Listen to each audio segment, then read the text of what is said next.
irmãos. Que a graça e a paz de Deus esteja conosco.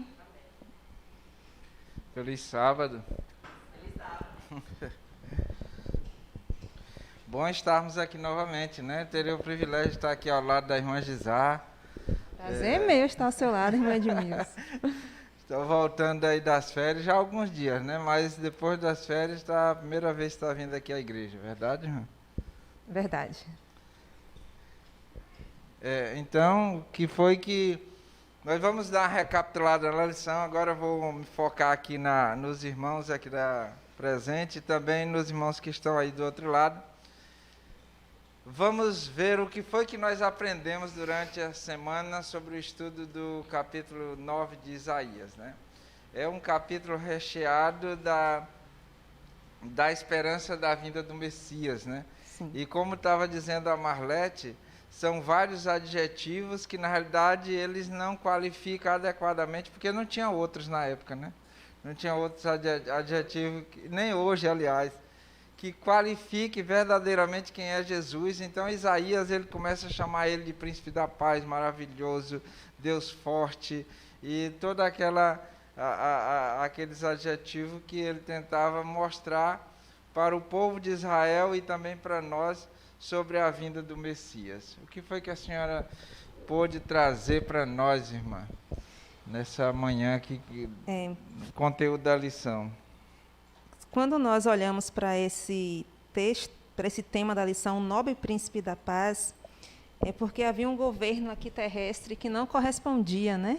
Não chegava nem perto desse menino, né, que ia nascer e que recebeu todas essas características do Isaías, né? Era o que ele tinha na época para falar. E quando ele traz essa mensagem de esperança, né? Ele traz uma mensagem de que não ficaria assim para sempre, né? E a história de Israel ia mudar, e não era assim, né? E o governo seria um governo tão fiel, tão justo, tão nobre, né?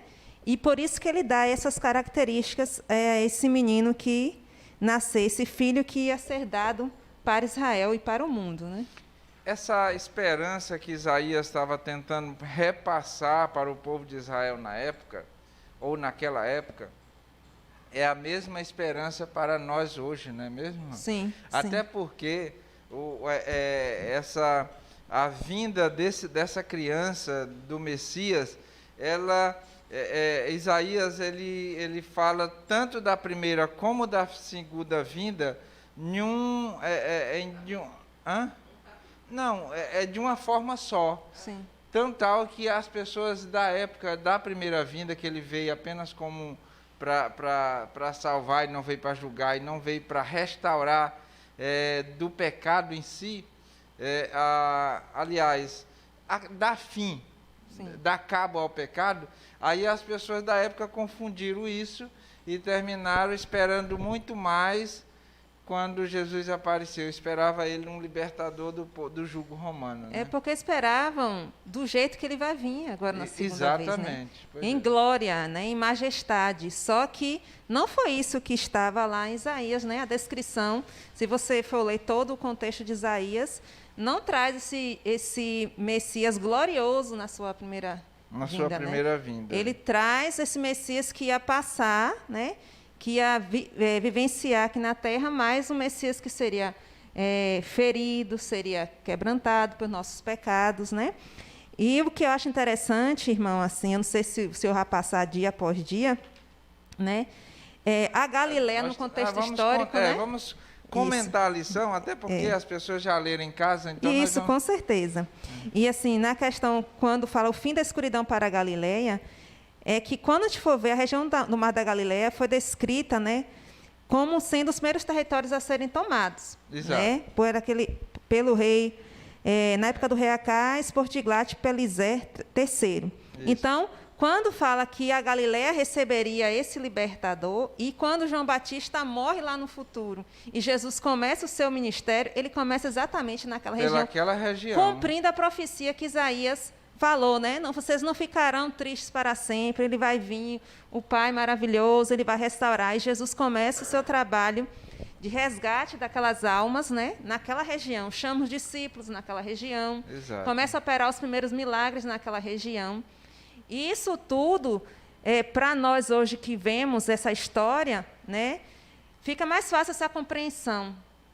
E também isso nos dá esperança de que, se na primeira vinda ele cumpriu a profecia, na segunda vinda ele vai cumprir também a profecia.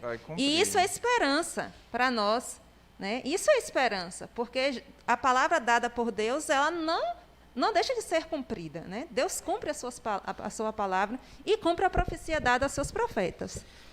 Olha, falando, o povo estava esperando, estava vivendo num clima de guerra, principalmente na circunvizinhança, e falando um pouco de paz, aí aqui a lição, ela aborda, que eu achei interessante, das pessoas que participaram da criação da bomba atômica, né? O Dr. Robert, cada um lê em casa, né? Porque aqui é complicado aqui. Copenhagen. Foi muito bem. A Marlete aqui me auxiliou. Robert Copenhagen. Então ele perguntou, olha, existe algo que possa combater a bomba atômica? Aí ele disse, tem sim.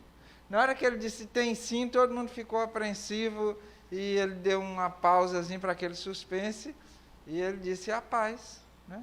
A paz. E aí fala de várias pessoas que ganharam o Prêmio Nobel da Paz, e do meu tempo de escola ainda, o meu professor dizia que uma coisa interessante, que dessas pessoas que ganharam o Prêmio Nobel da Paz, apenas um não tinha pegado em arma, né? Mahatma Gandhi foi um dos únicos de todos esses que ganharam, que tinham ganhado, né? Não sei se depois disso já mais alguns ganharam, não pegaram, mas na época apenas Mahatma Gandhi não tinha pego em armas, e os outros todos tinham pego em armas. E Jesus, ele veio para trazer a paz, mas não pegava em armas, e era isso que o povo se decepcionou, né? Esperava que ele fosse um líder militar que exterminasse Roma e trouxesse então a paz que eles tanto almejavam. E muitos ainda esperam que Deus faça as coisas à base da força. E a Bíblia diz, né, que não por força ou violência, mas pelo meu espírito, né, diz o Senhor.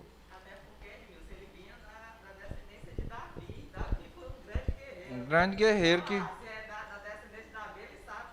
Certo. Então a Marlete está dizendo aqui que o próprio Jesus, ele era um descendente de Davi. E Davi, a gente sabe que ele foi um grande guerreiro, que foi até impedido de construir o templo por conta dele ter derramado muito sangue, né? Então, mas ele promoveu a paz não do povo do jeito que o povo queria. E o interessante também é que, mesmo em angústia, o povo sofrendo, o povo não queria paz sem a guerra, né? Queria lutar para destruir o inimigo, né? E quando Jesus vem e é gentil também com os romanos, é gentil também com os gentios, né? As pessoas ficaram desconfiadas, né? Como é que ele pode distribuir paz para todos? A gente quer que ele lute e que acabe com tudo isso. Então, por isso, a necessidade de reconhecer Cristo como o Salvador de todos, né? Ele quer que todos o aceitem, que todos escolham servi-lo com amor, né? Com alegria, não pela simples obrigação de servir para não se perder. Então, assim, quando ele dispensa a todos o seu amor, ele dá para todos o seu amor, é porque ele quer que todos sejam salvos, que é para isso que ele veio, né? Para que todos, independente da raça, né, da tribo, língua, da religião, ele quer que todos o alcancem. E aqui embaixo, na segunda-feira, tem uma pergunta muito interessante. Se alguém lhe perguntasse do que Jesus o libertou, o que você responderia?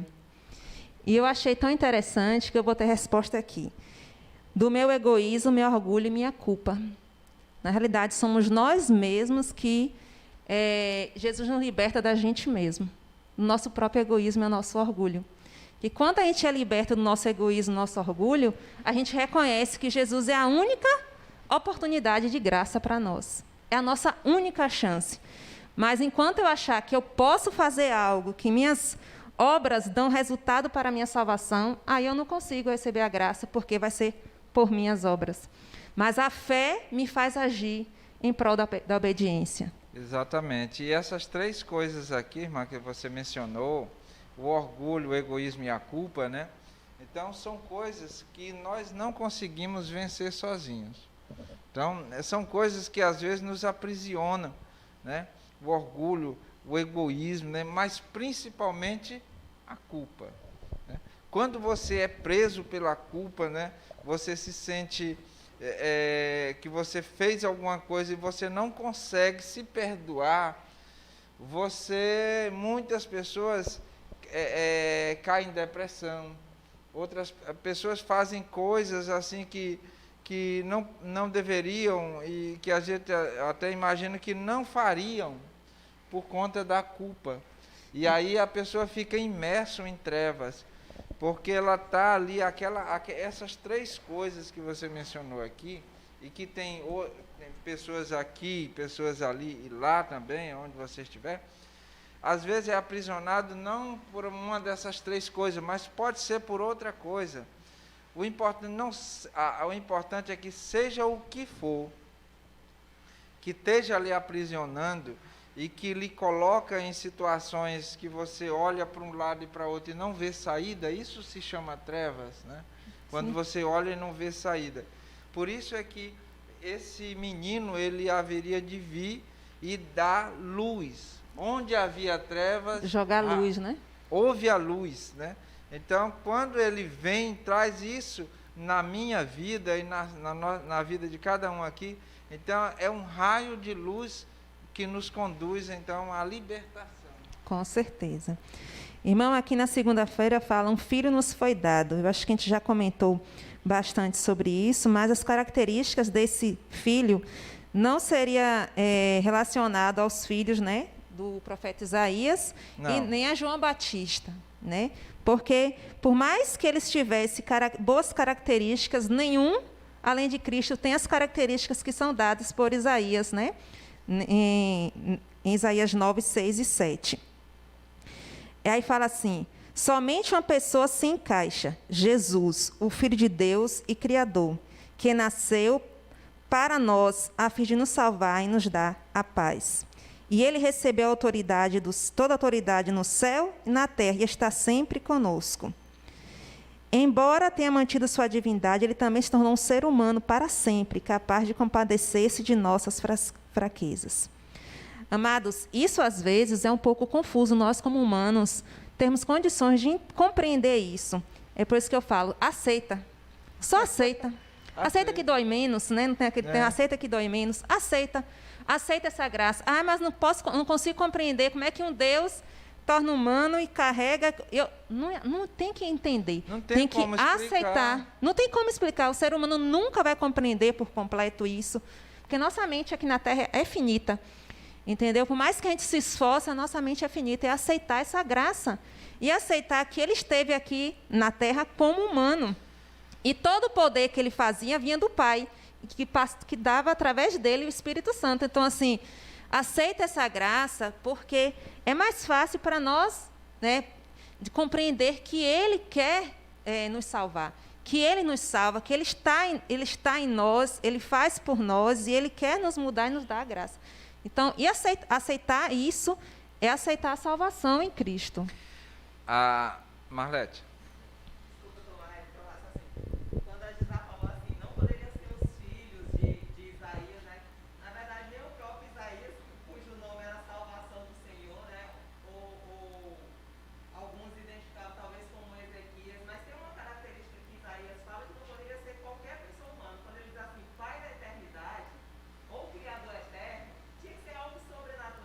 Exato. Ser nenhum desses seres. E o nome que é dado a Jesus, né, que significa o Senhor é salvação, então revela tudo sobre quem poderia ser essa pessoa. Exato. Então, a Marlete estava frisando aqui que não poderia ser Isaías, né? E alguns atribuíam esse menino ao profeta Ezequiel. Ezequiel é chamado muitas vezes... Oi? Ah, desculpe, a Ezequias, né?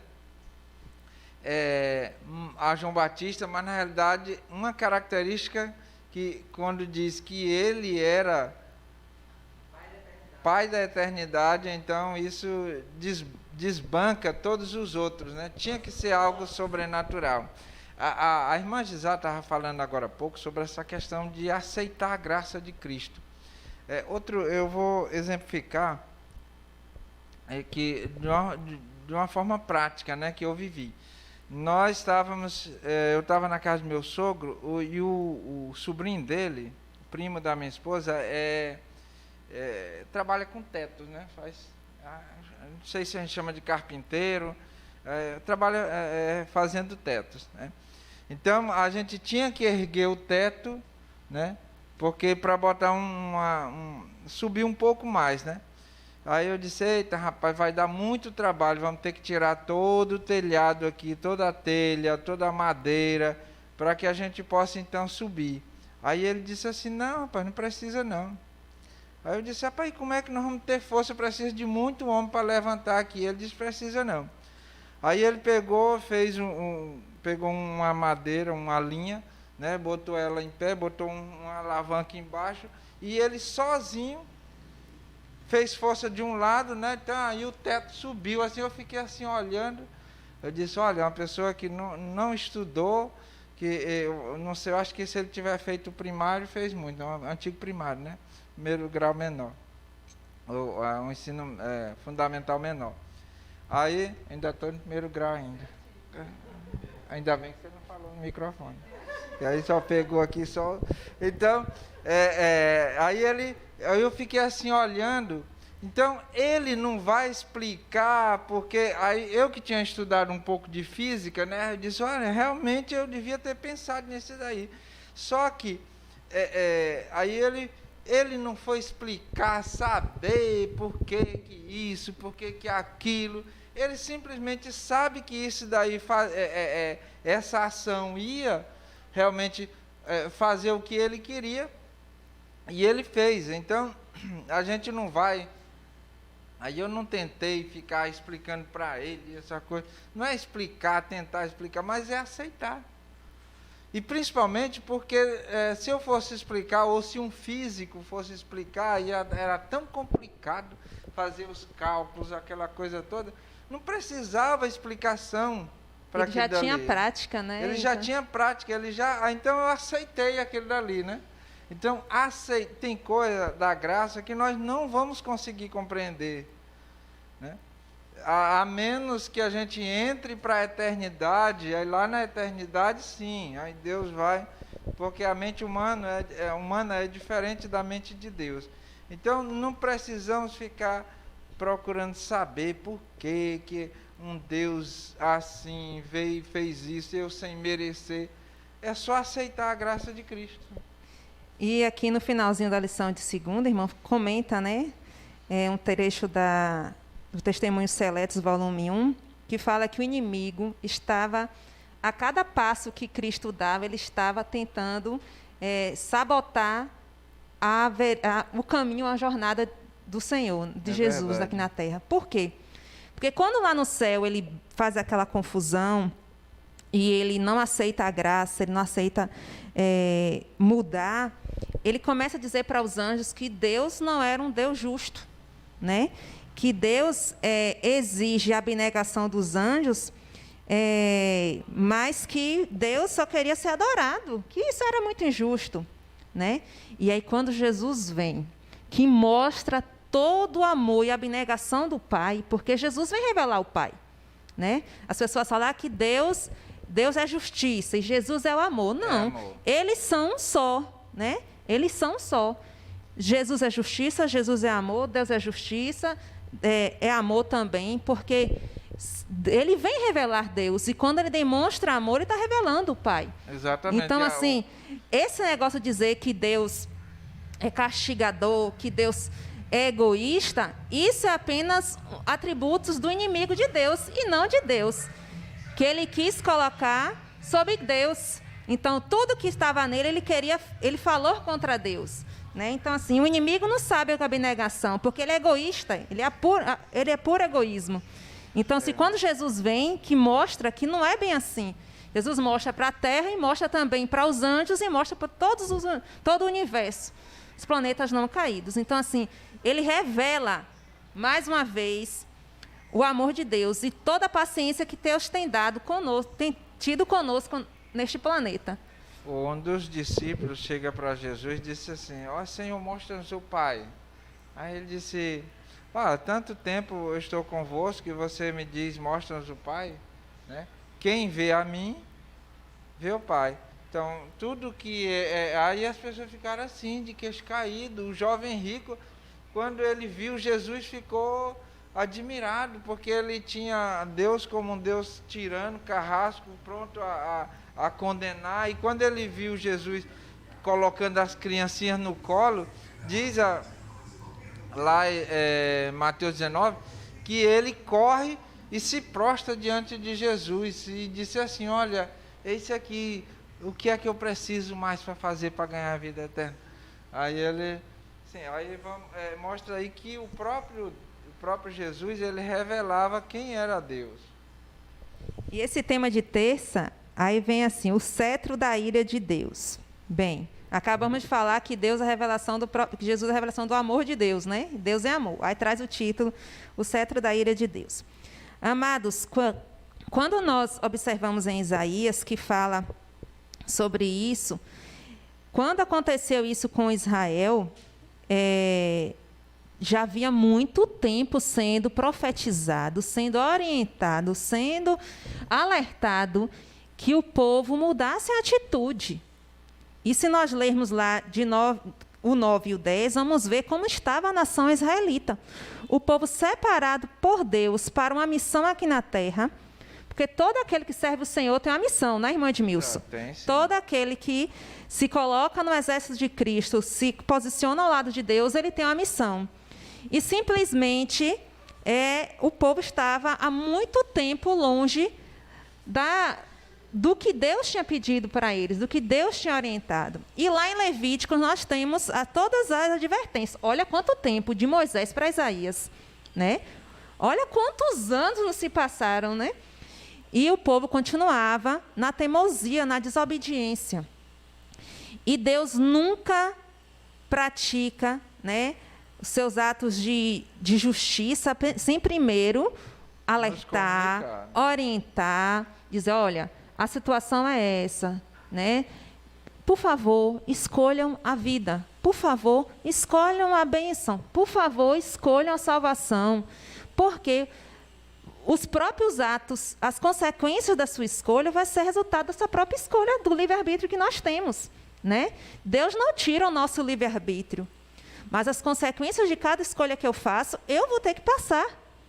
Se eu escolho viver uma vida só dormindo tarde, algum dia esse resultado vai vir sobre minha saúde, né? Dormindo tarde, sem ter uma atividade física, vai vir sobre mim. Então, é a mesma coisa no campo espiritual. E o povo de Israel está numa situação tão complicada que eles praticavam, né, o ocultismo, todas as feitiçarias da época, né, prostituição, todos os atos que Deus diz, não façam isso. Se vocês fizerem isso, desde Levítico, eu enviarei alguém para que corrija vocês e vocês vão passar um tempinho lá em algum lugar, né? Então, assim, o mais importante nós observarmos que essa consequência vem depois de muitos anos, né? As pessoas acham que Deus é injusto, ó, Deus castiga. Amados, Deus não castiga. Deus disciplina todo quanto Ele ama. A própria palavra dele diz. O povo de Israel só estava de mal a pior, irmã Edmilson. E é diferente conosco hoje. O Senhor tem nos orientado, o Senhor tem nos dado na sua palavra orientações, e muitas vezes nós temos feito as nossas próprias escolhas contrárias àquilo que Deus nos pediu, nos solicitou, né? Porque a nossa fé em Deus tem que gerar as nossas obras, né? Obras que obedeçam à palavra do Senhor. E quando eu não quero obedecer, consequentemente, eu vou colher aquilo da minha desobediência. Mas não é só uma questão de castigo de Deus, é a escolha que eu fiz. Eu sei, se eu escolher uma coisa, eu vou ter. Um exemplo só. Um casal está casadinho, bonitinho, lá no cantinho deles, né? Estão ali, tranquilos. Entra uma terceira pessoa no relacionamento. Se eu acho que vai dar certo isso? Eu acho que não. Aí depois não quer colher os frutos dessa má escolha que fez? Então, assim, nós seres humanos, a gente se faz de bobo, mas de bobo nós não somos nada. Mas na hora de sofrer as consequências, a gente quer cair fora e botar a culpa em Papai do Céu. E a gente não pode ficar fazendo isso. Olha, né? Tem um ditado, irmã, que diz, se você vê a barba do vizinho pegar fogo, o que é que você faz? Érico, você que tem barba. Bote a barba de molho, bote a sua de molho. Então, Israel, ele tinha, a irmã estava falando aqui de diversos pecados que Deus tinha advertido o povo para eles não praticarem, porque senão ia acontecer vários tipos de consequências, assim, né? Então, eles, toda vez que eles estavam imersos, Deus mandava a advertência, um profeta. Quando não resolvia, ele mandava uma própria nação vizinha para castigar, ou então para que eles sofressem as consequências. Então, eles iam. Aí, mas Israel nunca aprendia a lição, nunca aprendia. E o povo de Israel agora, o povo separado, tinha sido os judeus. Israel agora é levado cativo por Tiglat-Pileser, né? Então, eles tinham sido levados cativos. Então, era a hora dos judeus dizer, olha, botar a minha de molho, porque Deus advertiu muito tempo e eles não obedeceram, foram levados cativos, né? Só que eles não.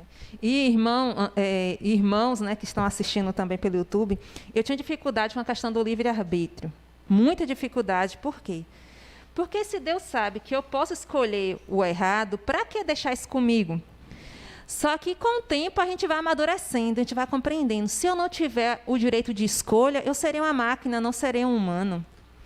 E na lição de terça fala, né, que Deus criou o ser humano livre. Essa liberdade era necessária. Caso contrário, o homem jamais poderia amá-lo verdadeiramente. E a liberdade envolve a opção de fazer o que é errado. Isso é duro. Para uma mãe, em relação ao filho, para um pai em relação ao filho, para Deus em relação a nós, né? Em relação a nós, fala assim, tudo bem, eu te dou a liberdade. E a liberdade também dentro da liberdade tem um espaço para o erro. E isso é muito forte, muito interessante, porque se Deus nos tivesse feito máquinas, né?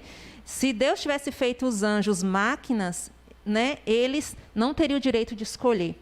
Por isso que quando tem a guerra no céu, os anjos têm o direito de escolha, e nós, todos os dias, hoje, cada ser humano que nascer tem o direito de escolha. Todos nós temos o direito de escolher. O livre-arbítrio, ele é uma dádiva, né? Presentinho, né? Os seres humanos são dotados com essa dádiva. Os animais irracionais não têm isso, né? E eu gosto muito da ilustração do Bullion. Quando ele diz, por exemplo, você pega um animal, e eu vou trazer agora para essa mecha, né? Porque você pega, por exemplo, um burro. Vamos botar um burro mesmo, que a pessoa já coloca o nome, né? Com a pessoa aqui no raciocínio direito para esse animal. Aí você dá no tempo de criança ainda existia muito aquele fumo de corda, né? Sei. Né? Tudo mais. Então, você botava fumo para aquele animal, ele cheirava e não queria não, porque ele sabia que aquele dali era nocivo para ele. Mas a minha avó mascava fumo, né? Mascava fumo. Aí eu disse, e ela mascava com um gosto danado. E eu olhando para aquele dali, eu disse, menina, eu vou saber se esse negócio presta. Eu vou saber se esse negócio presta. Aí um dia a avó estava distraída, né? Eu fui lá no coisa que ela comprava, fumo. E aí eu peguei uma porçãozinha, né? E comecei a mastigar. Gente, uma coisa ruim. Ou coisa ruim que eu não sei por que as pessoas conseguem. Só que é o seguinte, aquilo dali é uma droga que vicia.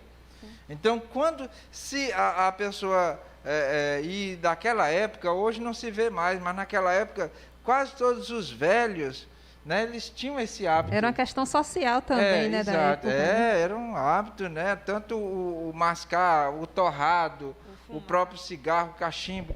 Então, eles pegavam, né? Insistiam naquilo, insistiam. No início é ruim, porque eu sei que é. Só que a pessoa insiste, que chega um ponto que ele diz, não, isso aqui é bom demais. Acostuma, né? Acostuma. Então, o ser humano, ele pega o livre-arbítrio dele para fazer coisas que no início, para ele, é repulsivo. Mas depois ele se acostuma com o pecado, que aquele ali ele não pode. Aí, pobre da minha vozinha, morreu ainda no consumo do fumo, né?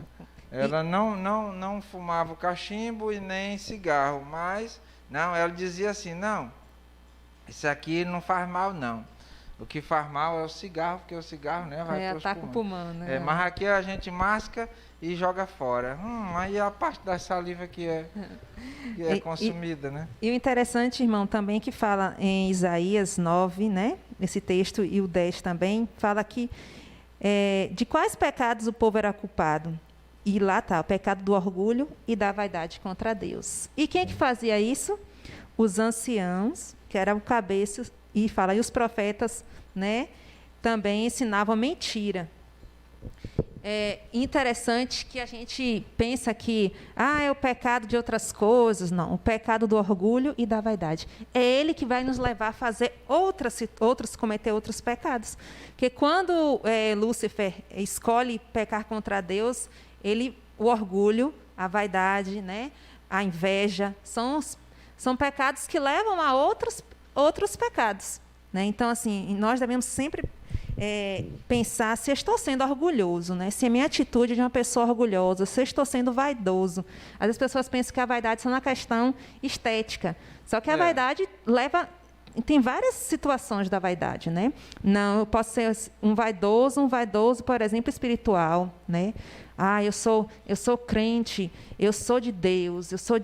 Então, assim, você pode chegar a um tempo de achar que, achar que serve a Deus, você está tão maior do que as outras pessoas, que isso leva a sentir uma vaidade. Então, nós temos que ter cuidado. Israel tinha isso, né? Nós somos o povo escolhido de Deus. Nós somos a nação de Deus. Então, está tudo bem. Estamos protegidos por Deus. Nós que escolhemos servir a Deus, precisamos estar alerta a todo momento.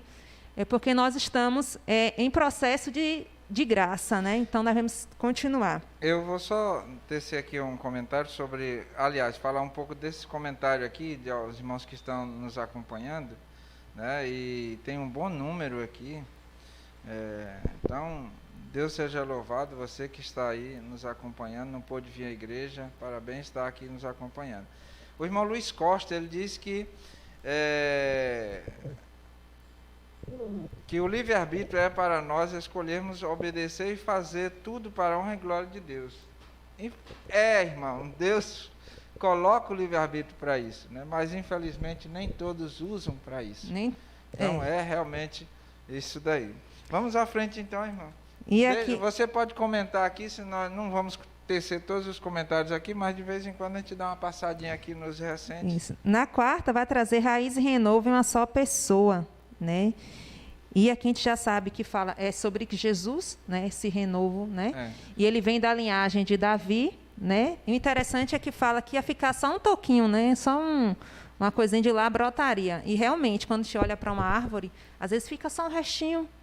E aí, com a chuva, com o tempo, sai aquele renovo, né? Então, Jesus é esse renovo, ele traz essa esperança, né? Essa graça, essa oportunidade. O renovo é equivalente ao broto, né?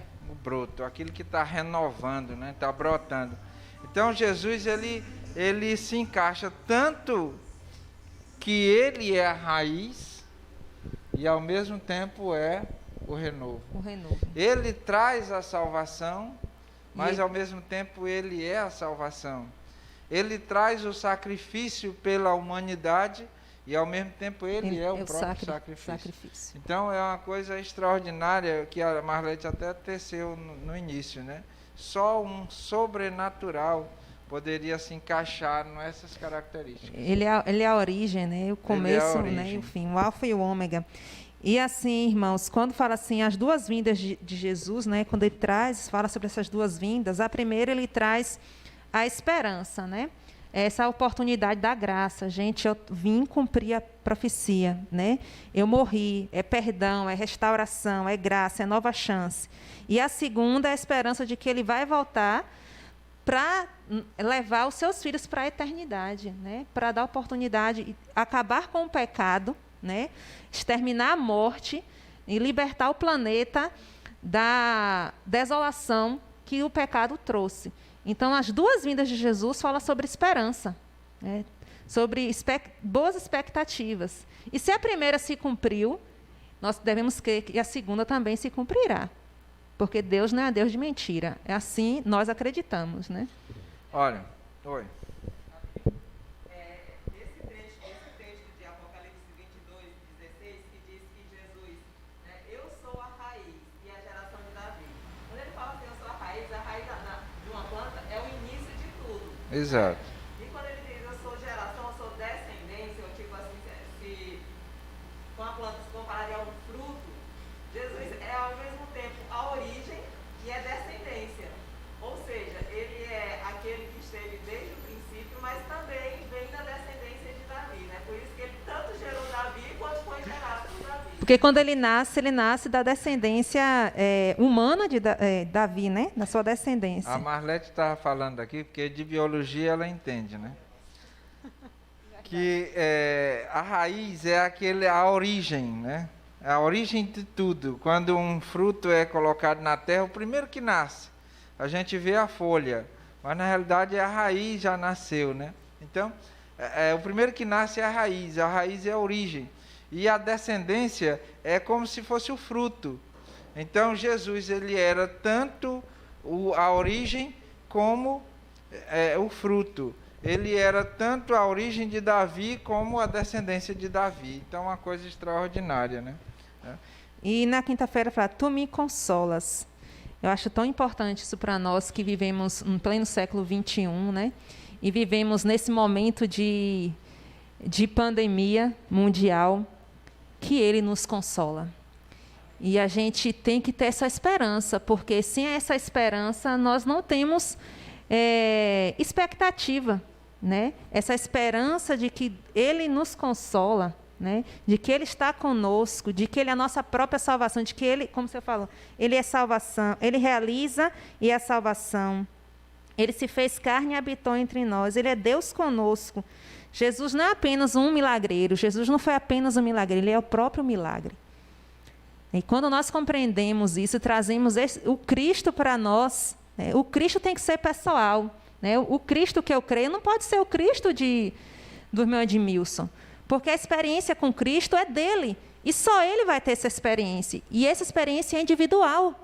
Então, assim, cada um precisa ter essa experiência salvadora com Cristo Jesus. E não adianta, irmãos, nós podemos pregar, estudar a lição, isso é individual. Encontrar-se com Jesus, transformar Jesus em nosso Consolador, em nossa salvação, é uma escolha individual. A gente às vezes confunde, o povo confundiu a primeira vinda com a segunda vinda, né? Porque Isaías coloca tudo num bloco só, dessa questão aí da vinda do Messias. E aí ele fala aqui, baseado pegando aqui a sua referência, que ele trazia a oferta e era a oferta. E aqui eu lembrei que aqui diz assim, ele não apenas traz a paz, mas ele é a paz. Então ele veio trazer a paz. Aí diz, não, mas tudo, essa questão de paz, essa questão de bonança vai se aplicar na segunda vinda. Mas eu fico imaginando na Terra se não existisse o cristianismo, né? Porque o cristianismo, a gente sabe que tem muitos cristãos que só falam, né? Que não vive aquilo que fala, não vive o que Jesus viveu. mas ainda existem muitos ainda que vivem também, né? Então, se não tivesse, Jesus não tivesse vindo ainda, e se Jesus deixasse só para tudo para a segunda vinda, para vir destruir, acabar e tudo mais, então o mundo estaria... Nós estamos numa situação difícil, não estou falando de pandemia, estou falando até mesmo antes da pandemia, que a gente via o povo egoísta, povo, cada um, pai contra filho, filho contra pai, pessoas matando e roubando, assassinando pessoas por besteira.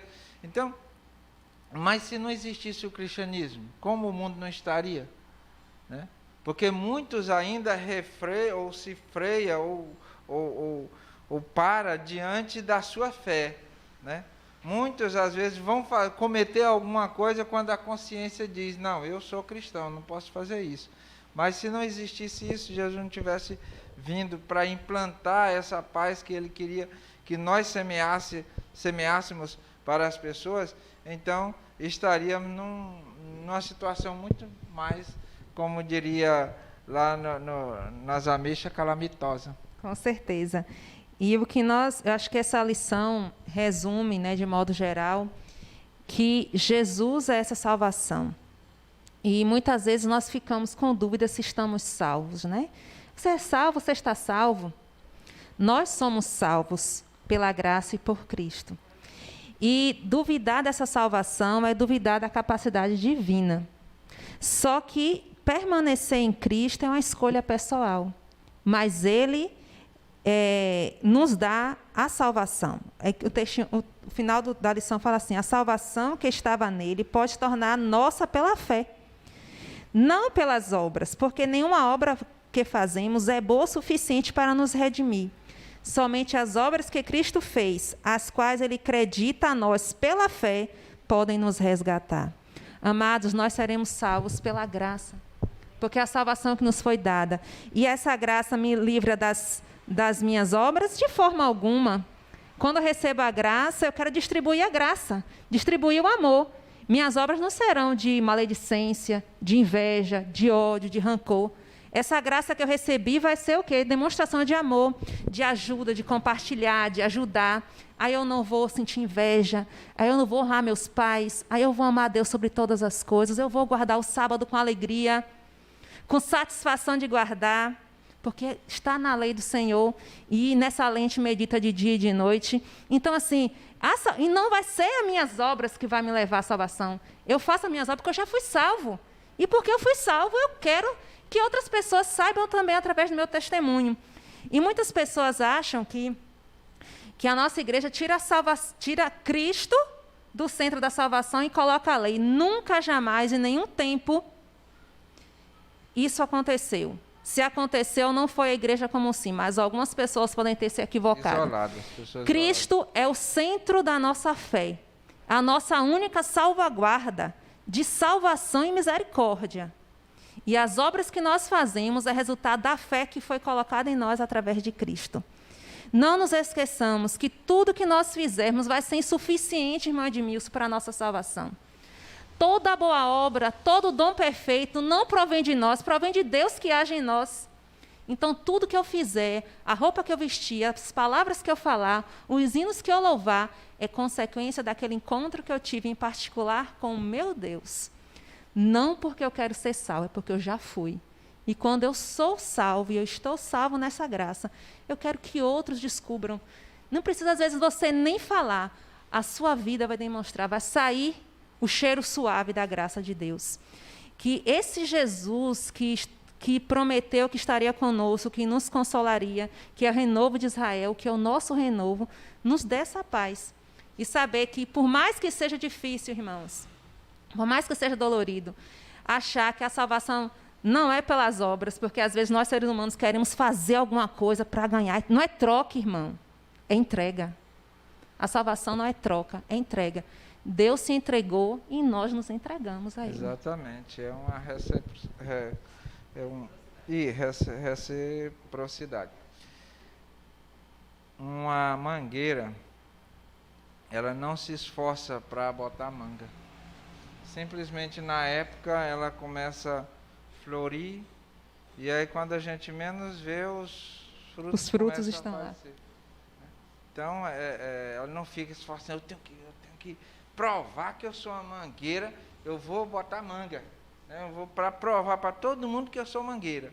Não precisa, ela faz as coisas naturalmente, já é natural dela. Então, o cristão, ele vai fazer isso aí, já vai, quando ele encontra-se verdadeiramente com Jesus Cristo, guardar o sábado, dizimar, mudar seus hábitos. Ser bondoso, guardar a língua dentro da boca, né? Tudo isso daí vai ser uma coisa que vai fluir.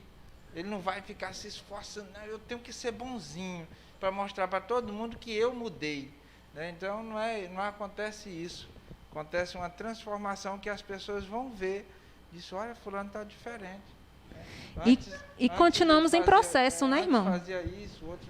Isso. E continuamos em processo, é o Isso crescendo não é em graça. Assim, da noite para o dia.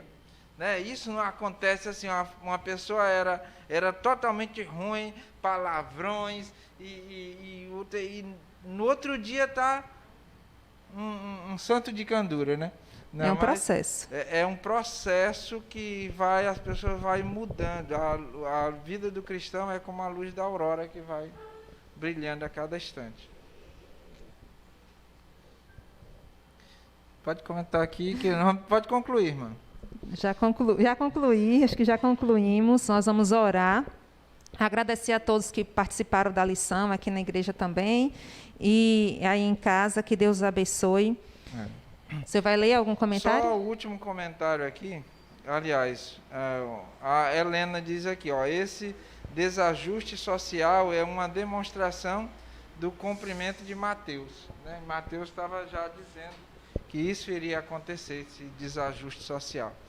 Então, que Deus possa cuidar de você, onde você estiver, aqui também, o Espírito Santo possa trabalhar em nossas vidas. Venhamos reconhecer esse menino que haveria de vir, que para eles era só uma criança, mas na realidade era infinitamente mais, um Deus que veio não só trazer a salvação, mas ser a nossa salvação diária.